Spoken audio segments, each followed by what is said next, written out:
Here's all the other stuff you need to go check out about Roy Hargrove. After that, when you're done, come back and talk to me.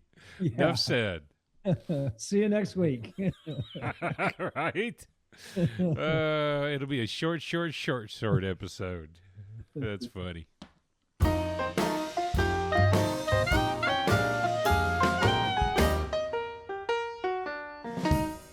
Hey, welcome to the Unconnoisseurs of Jazz, everybody. We are back, and this week we get to talk about a man who needs no introduction, really. But for all of y'all who don't follow jazz and aren't in the trumpet world, I'm going to introduce you to Mr. Roy Hargrove. He is a Texas native. Just wanted to say that. Born in Waco, Texas, just an hour north of me, hour and a half, and then in Dallas is where he was picked up and discovered by Mr. Wynton Marsalis. Roy had a short life, but an extended impact in the soul-stirring music that he played. He crossed a lot of different genres, from standard hard bop jazz to the neo-soul sound of the RH Factor. Today, we're looking at his third studio album. It was called The Vibe, and it was released in 1992. Had I known about him when I was in high school, I might have taken music a little bit more serious. But Roy Hargrove, The Vibe, released April 8th, 1992, and it has got a killer lineup of musicians. With that being said, I'm sure we're going to talk about who is on this album. But, Matt, I got to say first and foremost, I was blown away that this was your pick for us to get into this week. I love Roy. Yeah. Period. Flat out. Love Roy. So and for as much as I wanted to pick it for you, it was a selfish pick because I have heard Roy before, but I never really did a deep dive. You know, this journey has taught me so much not to ignore or not to skip over an album because you don't like the artwork, or because you may miss something if you skip over. Yep. And so this week for me was a selfish pick. As much as I'd like to say it was for you, it completely was selfish pick for me. I know you were expecting probably something else, Pat Metheny or something else from me, but I couldn't help. I couldn't help it. I fell in love with Roy because I was listening to music last week, and this tune came on before it was my turn to pick, and I fell in love with it. Now, I have a question for you. In this deep dive this week, has there been more enjoyment and more passion for what Roy can do? Have you explored more, and has your appreciation for his ability grown? Yes. Well, first of all, the documentary that we watched is simply amazing on Roy. The big band album that you texted me this morning, the WDR. No, I'm sorry. No, the Roy Hargrove big band album blew me away. Emergence blew me away. And again, it wasn't one of those ones this week that I dove into, that I listened to. And so when you texted me, and you hit me right at the right time, I was in the mood for something completely different, and that was completely different. It blew me out of the water. So yes, my deep dive this week has given me a far, far greater appreciation for Roy Hargrove.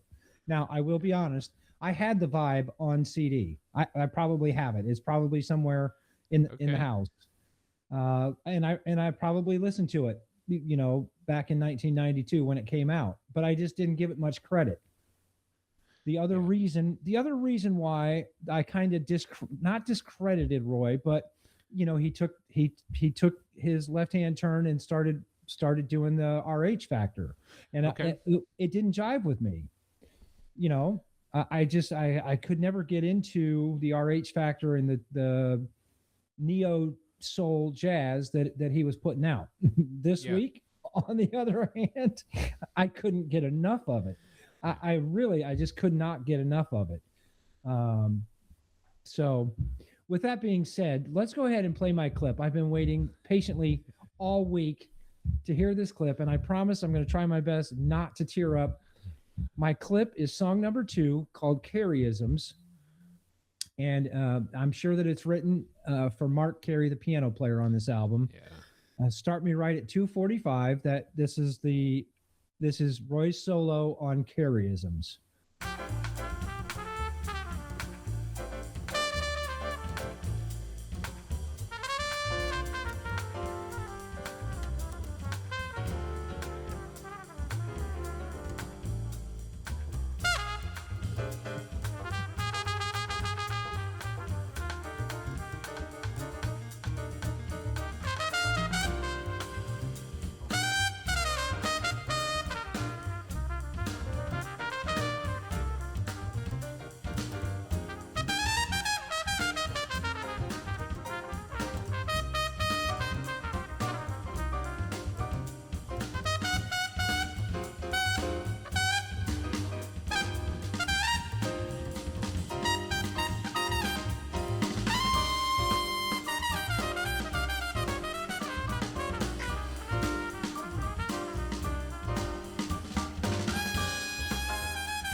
It's been a hot minute since our journey has made me tear up. That I don't want to steal this saying from you because you said it before we started recording, but he puts his soul, he lays it out right here. Now, in the song, right before Roy's solo, the sax player, Antonio Hart, has a solo. And the cool thing is that Antonio's solo, being the first one in the tune, Roy carries over some of those same themes in his solo. That's what I like about it. The conversation flows between Antonio and Roy mimics some of the similar things that the sax player is doing, but he puts his own spin on it, and he's not afraid. This is unabashed.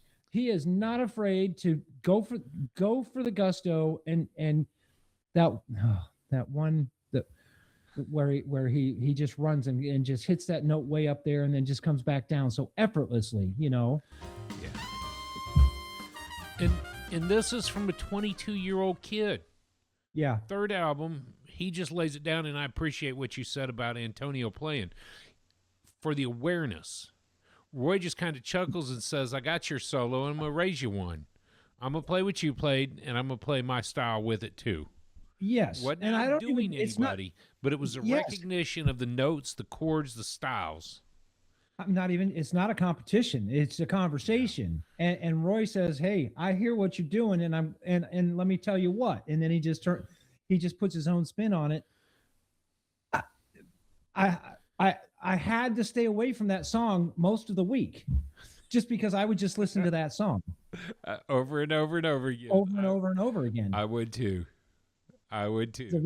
The rest of the band is in the pocket. They're laying down the rhythm that they need just to.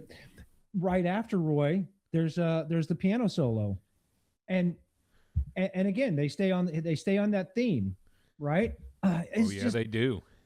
Go listen to Careyisms for yourself. Listen to it a couple of times, and try and pick out something new every time you listen to it, because that's what I did this week. Yeah, I was going to say Every time I listen to it, you could pick out something new. Just the way the bass plays during the solo section is different when he plays on the head. Yes. I don't know. I mean, I really this week has just been simply eye-opening and amazing for me. As much as I wanted to veer off, I listened to a lot of his things, but it's like that one for you, one for me, one for you, one for me kind of thing. I listen to this album, then I go check out an RH Factor album because that was kind of what drew me to Roy Hargrove early on. I love that style of music. I'm the neo soul kind of guy. That's how I'm leaning these days. But then I would come back. The big band stuff. You listen to the way he arranges and composes for a big band, you go, holy crap. Yes. Then you go and listen to Havana. The Grammy Award winning album for the Latin swing from a Texas dude. And then I come back to this album, and then I end up 2 times on this album. So although I did veer, I came right back to more of Roy's work. There's so many documentaries out there showing his work, showing his time overseas or locally. The documentary we'll talk about, and I'll put in the description below so that y'all can go watch that. It's phenomenal to hear the stories, and I wanted to touch with that solo coming out of Antonio Hart, which is why I'm glad this was your album. Roy, even in the height of his career, would go sit in on jam sessions with unknowns. And his statement in the documentary was, that's where I'm learning what's going on. I want to stay fresh. I want to stay relevant. He wasn't above. Who else did we hear that from? I want to stay fresh and I want to stay relevant. That was Miles. If you're stagnant, you're old and no one wants to listen to you. You got to stay fresh, and I'm going to change to stay fresh. That's all I'm saying. Yep. And there was a quote that Roy had made about that as well. Always being innovative. Just looking for, where can I go? What can I do? How can I do this? And that led to the soul jazz, the neo soul jazz, which the D'Angelo. And then last week's conversation, we got into Jose James as playing with. Now I'm drawing a blank. Takuya Kuroda. Yes. I was working on that episode, so it was fresh in my mind. So it's the idea that they continue to progress and challenge themselves with new and different styles of music. I can't imagine arranging and composing for a big band. However, one of his listed inspirations was none other than Dizzy Gillespie for his big band arrangements and obviously for his Afro-Cuban ventures. So how do you follow suit with that? Roy is an old soul. As a 9-year-old learning to play, when he was picked up in high school by Wynton Marsalis, he was already an old soul. So he just continued that. So with that tradition in mind, I want to play my clip. Please. And what I would say is I'm going to start at the vibe, that's song number 1, and I will end at the end of song number 10, running out of time. That'll be my clip for the next 61 minutes. Stay tuned. As we said earlier, there's not a bad clip. There really isn't. And there's a section where you could feature for this reason or for that reason. However, I want to listen to him solo on Blues for Booty Greens. That comes in at about 1 minute and 30 seconds. I really just want to hear him play the blues, and I'll get into why in just a moment.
What blew me away, and I really thought about a different section of this clip, because he's got a Hammond B3 playing with him. The only song that Captain Jack McDuff is playing the Hammond B3 organ. Captain Jack is an old school.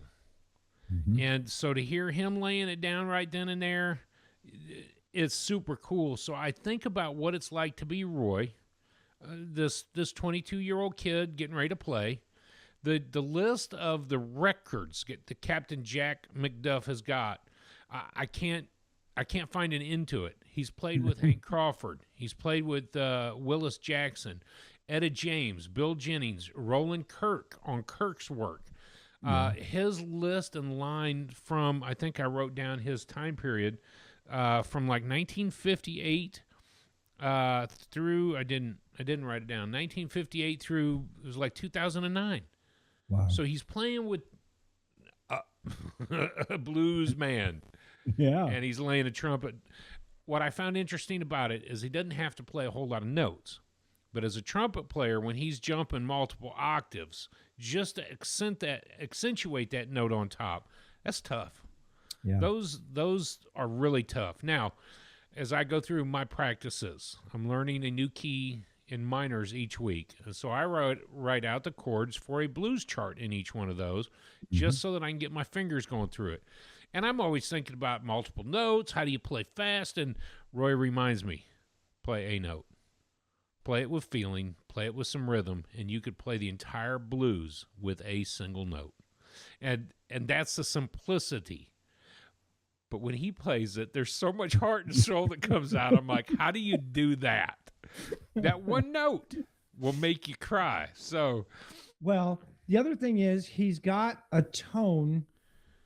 He's got his trumpet tone is so beautiful in the first place, because at some points it's out and round and full, and then other points when he plays it feels like he's aiming right at your forehead, and he wants the music to go all the way through your head into your brain.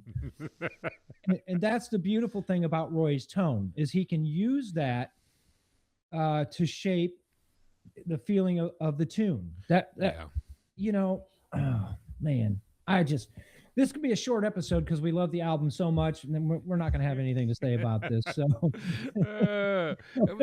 no, that's what we said, right? We'll look up. It's been an hour. We'll be like, got to finish this up. So many clips for so many reasons I did want to play, and that's the hard part. He has such an impact with the music and with his tone, man. And you said it. There are times when it crackles, and you know that he's trying to blow your hat off. Then there's a moment when you're sitting in the room going, wow, he's filled up this entire space. Yes. And it can be all in the same song. That's the impressive part. And that's what I love about him. So going back to my beginning with the Flugelhorn, I saw him play I Remember Clifford.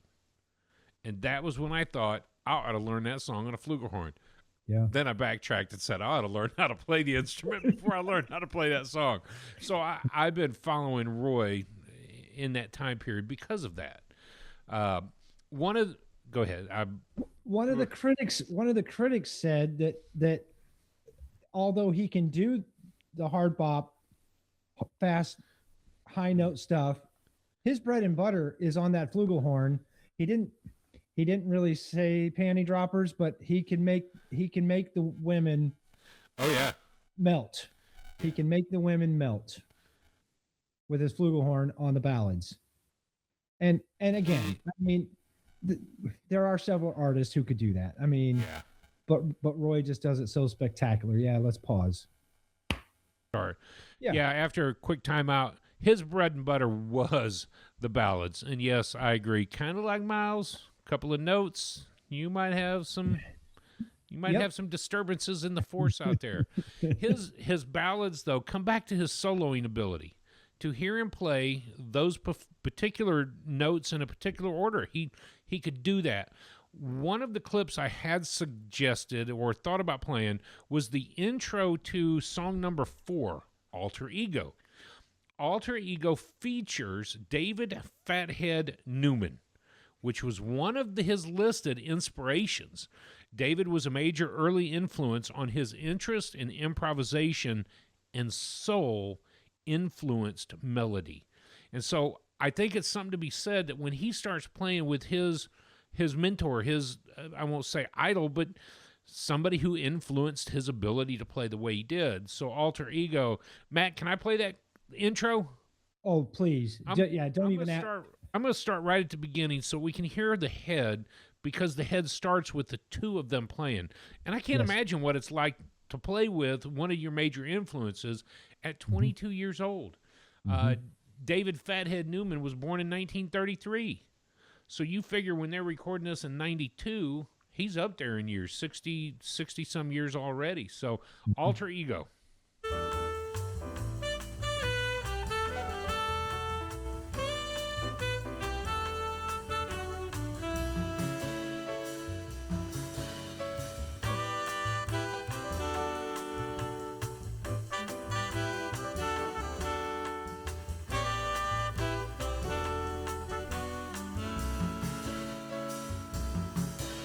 I'll let y'all go listen to it because the whole song is just killer. When we're going to get into your information here, and I know that you've got one of the influences listed. Before I put it up on the screen, I'm going to say one of many, because there's a couple others that are listed, and I think we're going to go back to a statement that you said about pinpoint, blow your hat off, or fill the room. And that sound comes from another one of influences. So what you got for us this week on the slides? Well, just like I've said for more than 100 weeks now, whatever you do, do it to jazz. You're going to hear coming up in our weekend music. That's pretty much what we do. Anyways, all week long, we do it to jazz. Again, we are talking about the man, Roy Hargrove, the album 1992, The Vibe. And I've just been so excited all week just to talk about this. And this brief bio, it doesn't really do the man justice. And on the old slideshows, I'd go into a diatribe on this slide and just get all the information I could. I'm keeping it brief for time. But Drew you said it earlier, he was discovered by Wynton Marsalis. That fact right there to me, I can't imagine Wynton standing in the room and me playing the horn, and then he looks at me and says, "You need to come with me. We're going to go play jazz." Right then and there, your knees would buckle and my palms would get sweaty, and I'd get spaghetti on my sweatshirt, Mom's spaghetti, because Wynton says, "Come with me. We're going to play jazz." You know what I mean? I'm out. See ya. Yeah, right. Teach me, old wise one. That's what I would say. Freddie was one of his influences, Freddie Hubbard. I love Freddie Hubbard so much. That's why I put it in this brief bio for Roy. And again, it's just one of the influences, but Freddie being an influence, I mean, that's yeah. You can tell. You can kind of tell. I mean, it's hard. You'd have to listen to a lot of Freddie and a lot of Roy to get the influence by. I'll do that. Right? you would, but once you've heard a few of the Freddie tunes, some of those things that really do stand out, you start to recognize pretty quick. That's correct. A lot like a Freddie. That's a lot like a Freddie. We mentioned it earlier, but he did win 2 Grammys for the 1998 Havana album and the album in 2002. Yeah. So, multi-Grammy winner. And The Vibe happens to be Roy's 3rd studio album. So there's a lot more discussion coming up about Roy, but I did put a quote in the slideshow, and I love this quote because you and I talked about this last week and the week before, but you got to practice. You have to do the rudimentary exercises. Listen to the music and dissect it and learn it. It's a continuous learning process that never ends. Never ends. I mean, you think about the greatest of the great. Think about Michael Jordan. He didn't go out and practice. I'm sure he practiced 3-pointers, but that wasn't his bread and butter. He practiced the rudimentary stuff. Can I dribble? Can I dribble around a cone? Can I dribble backwards around a cone? Can I dribble? Think of Tiger Woods. Yes, he can hit the ball 340 yards, but the rudimentary stuff, the swing mechanics, the putting, those are the things you have to practice. And Roy got that. He got it on the horn. You got to practice the rudimentary stuff. So when it's your time to shine on stage, you're not thinking about, oh, there's an E flat in a C minor scale. It comes natural. It just comes something natural. That Chick Corea said in an interview once. You can't stop and think about this. It has to be muscle memory. And the only way for it to be muscle memory was play over and over and over again. And he was doing that while playing chords up and down, descending on one hand, ascending on the other, and talking to the camera about that. You've got to be able to do this and not think about it. Muscle memory. And the other one that comes to mind is our Wynton episode, where we talk about music just not even a second nature to him. It's just nature. It's just natural. It's just like breathing to him. And I feel like Roy has that where he's just got it. It's just natural. yes, he's practiced the rudimentary stuff so much that it's now become natural for him. So I put that quote in there just simply for that discussion. You gotta practice the rudimentary exercises. So if you're a young musician striving to become like Roy or Freddie or Miles or Wynton, man, practice those scales, practice those long tones. As boring as it is, you gotta put in the time. That's my, that's my teaching moment for the episode. Well, and it goes back to following some of the other influences I wanted to mention during that slide. Clifford Brown is listed for his powerful and lyrical approach. You know, we're going to listen to a lot of Roy Hargrove albums where he is really hard bop. He has that the approach and the lyrical approach. He puts together these beautiful string of notes, which is what you want to follow. You can hum along and sing along to. Obviously, David Fathead Newman, I mentioned that. But the other is who he referred to as his musical father, Dean Hill. This was one of his Hargrove's junior high music teachers, who he had called his musical father, taught him to improv and solo, and then built from that. You start looking at these names and go, he took it serious early on. It wasn't just about the practice, but what are these teachers teaching me? So respect what they're trying to teach you, because you will grow and learn. And, of course, next thing you know, he's out at Berkeley College, then over to the New School, and then Greenwich Village, and he's playing with Bobby Watson. He's doing Super Blue. Then the list goes on of who he plays with. And then at 20 or 19, then he cuts his first album. He's worked hard to get to where he is. There is no doubt about that. Yep. So. Now, this is not in the slideshow, but I just looked it up before the episode started. Some other albums that came out in 92. Let me just read you. Let me just read you what he was up against in 92. Maria Schneider's Evanescence album came out in 1992. Wynton Marsalis, City Movement. Terrence Blanchard, the Malcolm X Jazz Suite. Courtney Pine, The Eyes of Creation. Pat Metheny, Secret Story. Bill Frisell, Have a Little Faith. Chick Corea and Bobby McFerrin's Play album. John Schofield, What Do We Do? Those are just some of the other albums that came out in 92 when his album came out. So, so him releasing the Vibe at the right time, it was all kind of almost just perfect timing, because those albums that I listed are nothing like the Vibe, right? Maria Schneider, she's nothing like Roy Hargrove. Courtney's kind of, I mean, in the same genre. Yeah. But I don't know, man. I'm just so elated. I'm just so ecstatic this week. I'm so excited about Roy. Well, and it points me to this. I just want to say this. We didn't say it earlier. Roy is obviously on trumpet. Antonio Hart on alto sax. Branford Marsalis, who we just talked about, was on track 6 and 10.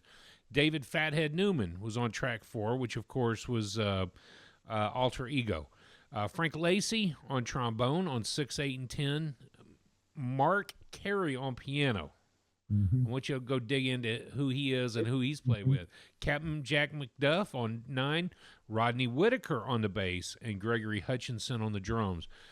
He's also not playing with some cats from school. He's not at a jam session playing with random people.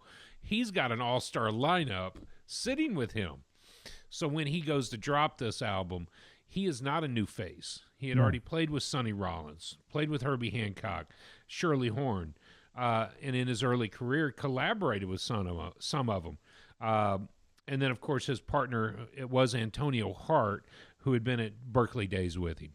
So these are no names to us at the time until you click on the button and go, holy crap, it's Branford Marsalis sitting in on 6 and 10. Just Branford. But I'm Wynton's brother, so hey, why not? Wynton said play with the dude. He also played with Jimmy Smith in 95. Yes. On the Angel Eyes Ballads and Slow Jams album. I mean... Oh, man. He played with Abby Lincoln. He played with Christian McBride. He played with Boz Scaggs. He played on John Mayer's Continuum album from 2006.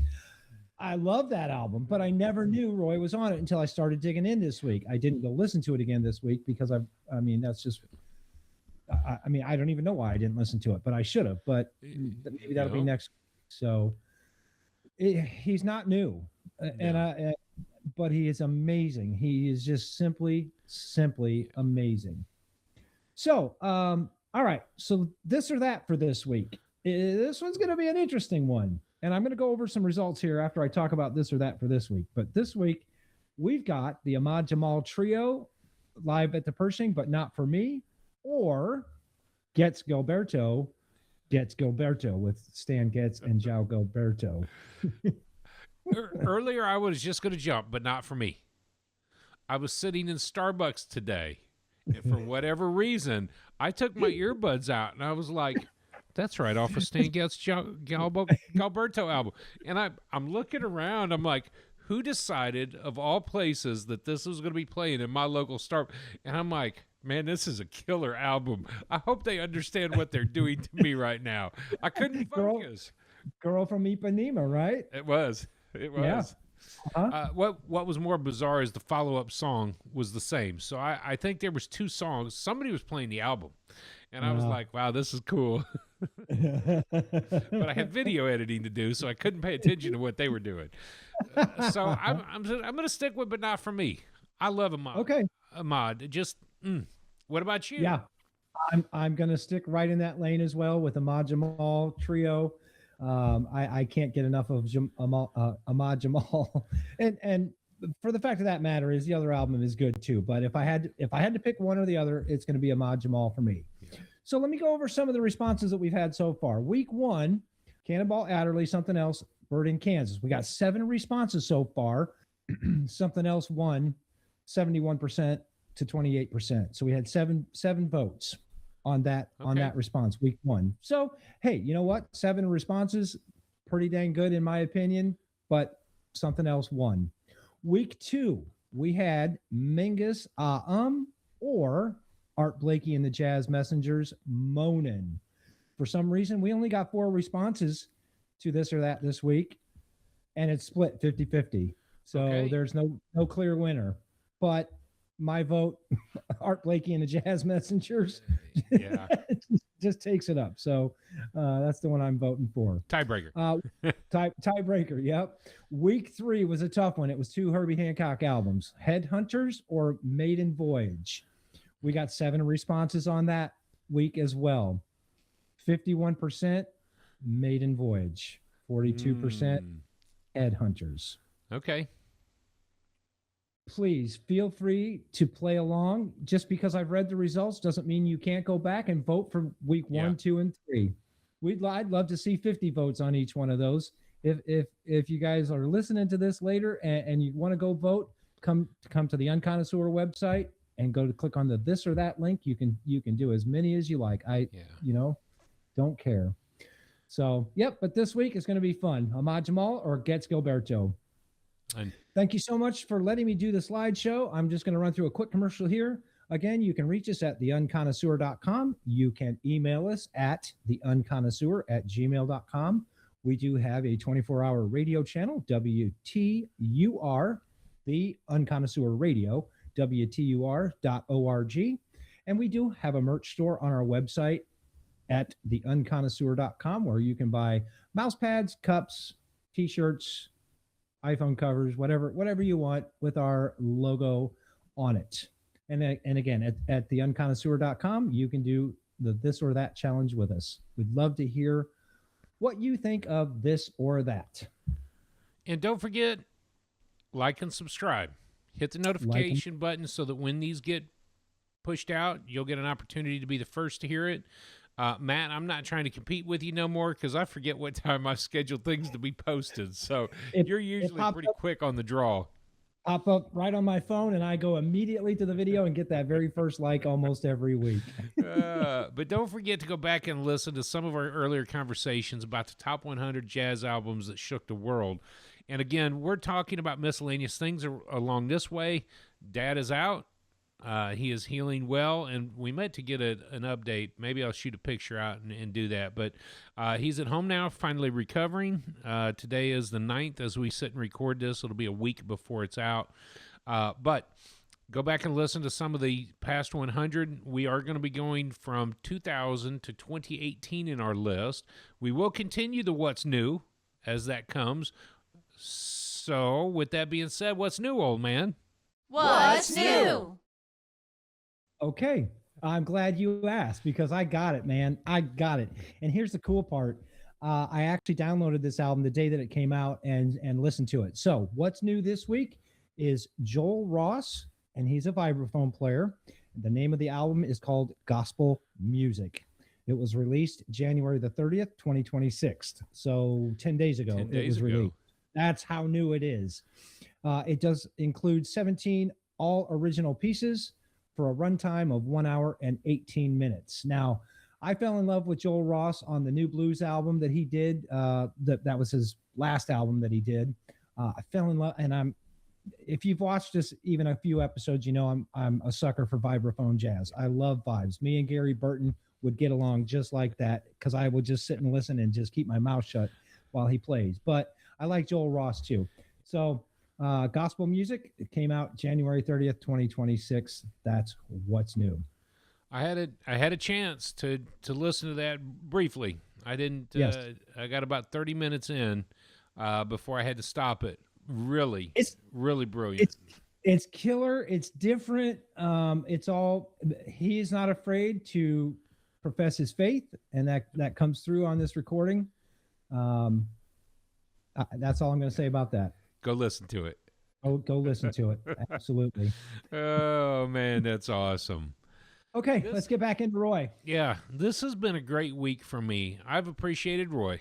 I really have. And to listen to his style, his ability, it takes me back to remind everybody, go check out his website, The Roy Hargrove Legacy. You can get a bunch of information on him, some great stories, links to different discographies, as well as all of the interviews that he's ever done. The Roy Hargrove Legacy was founded by his daughter, who wanted to make sure people remembered Dad. For who he was as a musician, for what he brought to the table. Matt, the documentary was just so cool to sit and listen to him talk. You can hear the emotion a couple of times. He's like, I'm just done talking. And what inspired me this week listening to I'd seen the documentary a bunch. I just wanted to learn who he was, is the opening song as he sits in a windowsill playing. Yep. And my first thought was, I need to learn to play that. And he's just sitting there playing something. I promise you, he's not rehearsing it. It was just on his mind, so he plays it. But Roy's daughter has done a bang-up job making sure that there is information out there about Mr. Roy Hargrove himself.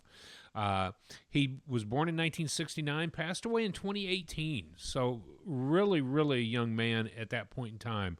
Obviously, trumpet and flugelhorn. I'm going to make sure I say that again. The flugelhorn. Passed away of cancer of the intestine, right? Was it intestinal cancer? Now you got me thinking about that. Pause. Kidney disease. Kidney disease. He had passed away at 49 of cardiac arrest, brought on by a kidney disease that he had. He had been on dialysis for the last 14 years of his life. So even in the documentary, they had asked when was the last time. And he's doing 3 or 4 rounds of dialysis while on tour each week. And so to persevere through all of that and still cut the albums that he did and still tour the way he did. He says it in the documentary, Matt, you're not in this for the money. You're in it for the music. And if it's what you do, then you're going to love it and be passionate about it, even at the worst of times. So maybe Roy said even at the last days, whatever you do it to jazz. Do it to jazz, I think baby. That's the life that he lived, and that's what speaks to me the most. We think about Lee Morgan, passing away way too early. Clifford Brown, way too early. So many men and women in the jazz business had passed away way too early, and you wonder what they would have done. The fact of the matter is, what did they do, and what can we learn from them. And your quote just hits it. It's my conversation to you last week. Is this my schedule for the week? What does it sound like? And your reminder is yes. Whatever it is, yes. Yeah. So scales and long tones and slurs, oh my, I hated that this morning. But the reality was when I was done, after almost 45 minutes, I thought, okay, at least I had 45 minutes before my chops started to shake. Now I'm beyond 18 minutes and 25 minutes. If you want it bad enough, you're going to work to get it. That's it right there, right? That's it. I want to be a better golfer. And so I'm putting in time this winter, lifting and stretching and swinging without a ball. I want to be a better golfer in the spring. I'm putting in time in the off season where I can't play. Now, I'm not going to be a great golfer. I'm never going to be Tiger Woods. And I may never be able to beat Keaton. I just want to be better than what I was last year. That's all I want. So how bad do you want it? How bad do you want it? And Roy, like you said, I think it's just the internal love of the music of jazz, of spreading it with people and sharing it with people is what he loved. And 49 years was too soon. Very too soon. Very too soon. I do love the fact that he did not stick with one particular genre, even though, and again, it was my own selfishness and ignorance before to not go into the RH Factor and not listen to the and ingest Crisol Habana, not to listen to the big band. Yeah. And I regret that. I regretted it today when I was listening to his big band album, and I was thinking, I wish I would have heard this a year ago. I wish I would have heard it 3 years ago so I could keep coming back to it and reference it and listen and see if I can hear something different and new every single time. But it was the vibe for me this week that I kept coming back to over and over and over again. I just could not get enough of it. Dude. So I'm going to go ahead and rate this album right now. As you can tell, we're excited about it. There is no way. All the criteria is met for us. It is. All the criteria. The craftsmanship of the whole album. He never overblows. He never underblows. He never overpowers another musician. They just jive so well together. The craftsmanship is there. The awareness, the creativity of this album.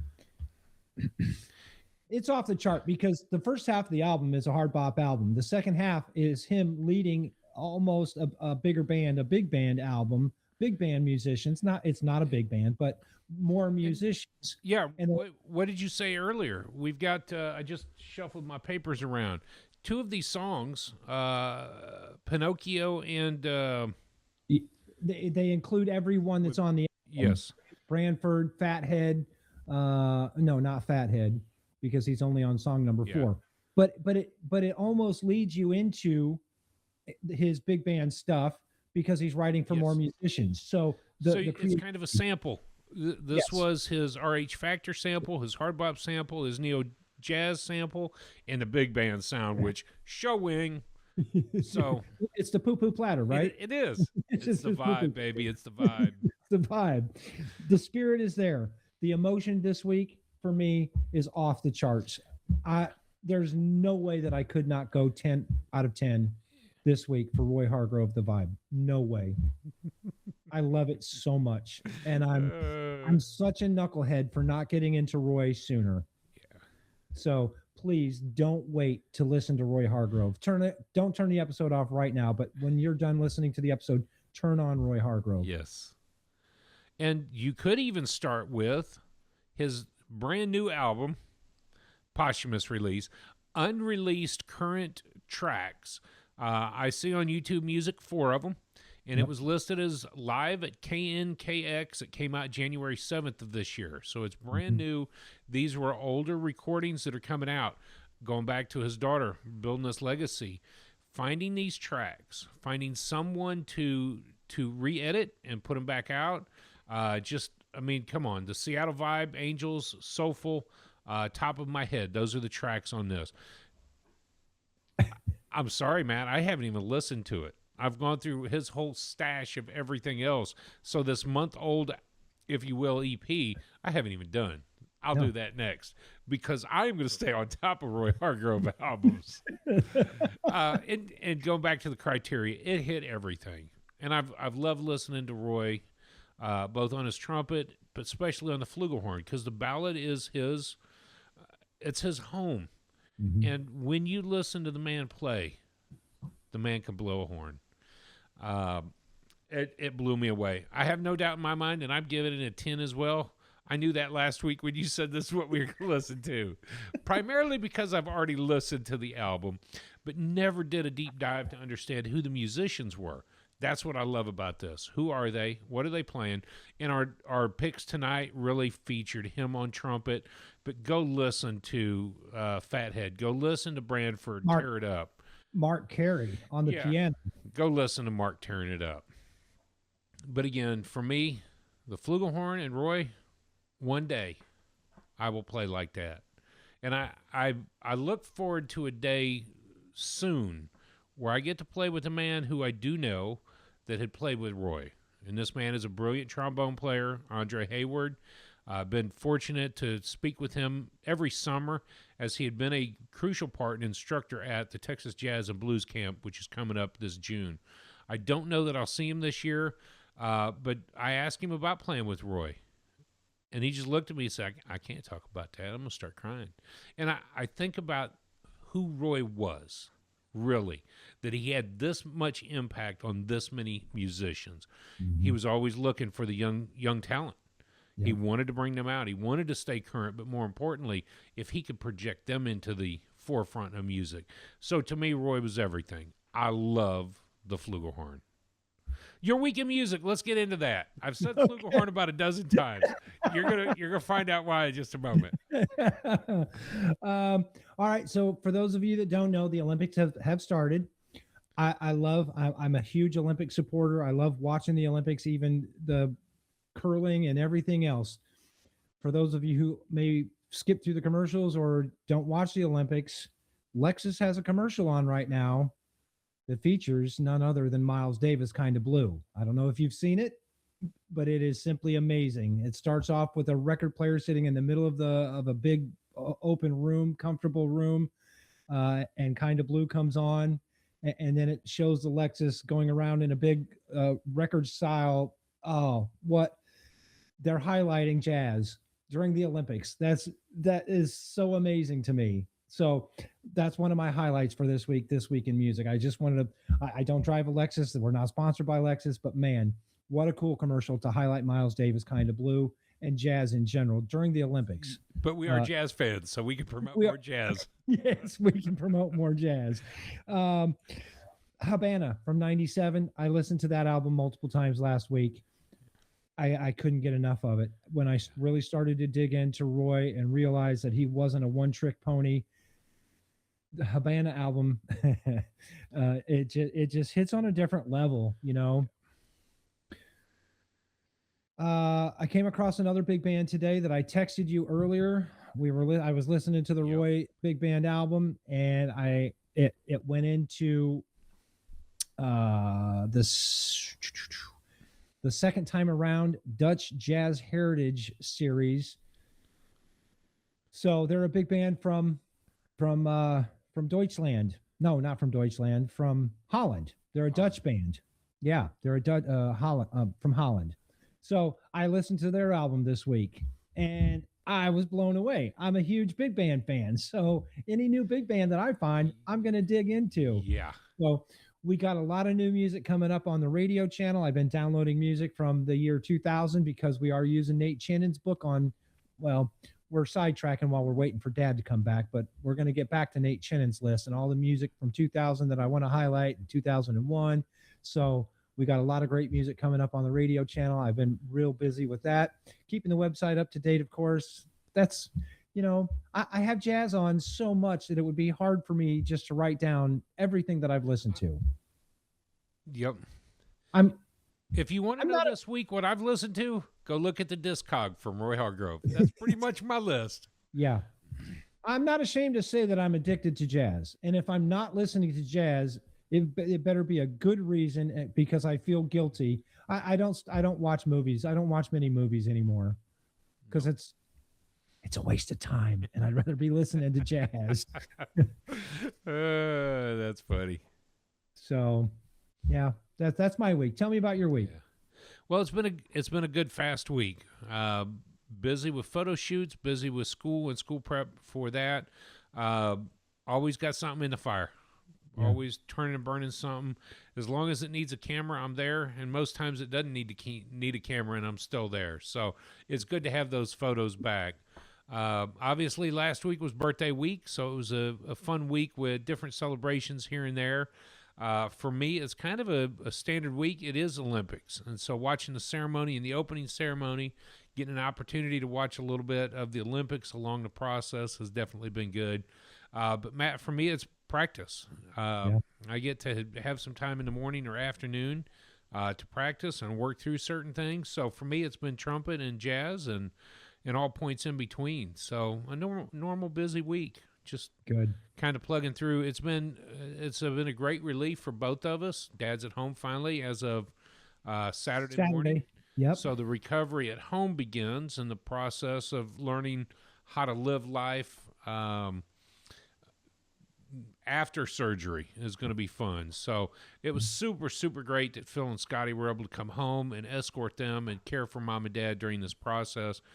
So many people showed up at the hospital just to visit and to hang out. It's been good to see the response to the needs of either transportation or just hanging out with Mom, keeping her occupied. So being able to FaceTime him a couple of times a day really has been great, almost as if I was there. So it was a fun journey. I know it was stressful for many of y'all, and I know that you got home Saturday or so to clean the driveway so that they had a entrance to the house that had been vacant for a week. So that's been it. Hopefully both of them will start to sleep. Dad, I hope you get some good rest coming up, and Mom, I hope you can sleep too. That's a big deal. So yeah, for sure. Well, she's sleeping upstairs in the bed, and he's staying downstairs on the couch recliner chair. So she may be able to get some sleep without in the bed. Who knows? I don't know. Not having him toss and turn, maybe so. Yeah. But as y'all know, part of the esophagus, part of the stomach's gone. Little flapper valve is gone, so he needs to learn to sleep with his head up more. No, he's going to have to sleep on a 30-degree incline from now on. Okay. The other thing that I found out, we went over to visit yesterday. I don't mean to interrupt you, but the other thing I found out was they also clipped the nerve. They took the nerve out of the stomach to tell you you're hungry. He will never be hungry again. He will have to force himself to eat. Yeah. Wow. Yeah.